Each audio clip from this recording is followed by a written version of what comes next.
include 60 miles per hour wind gusts and quarter-size hail. This is a radar-indicated threat.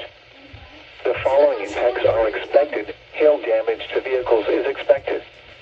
Expect wind damage to roofs, siding, and trees.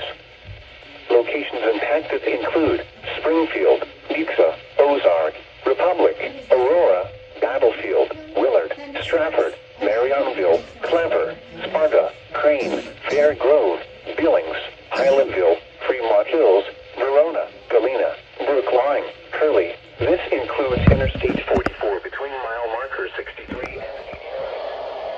A tornado watch remains in effect until midnight Central Standard Time for southwestern Missouri.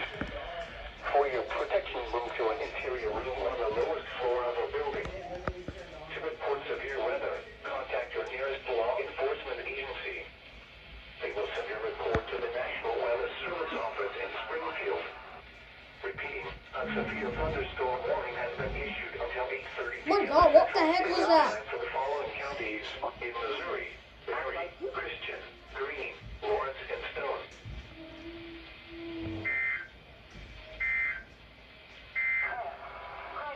The tornado warning for Central Dallas County will expire at 7:30 p.m. Central Standard Time.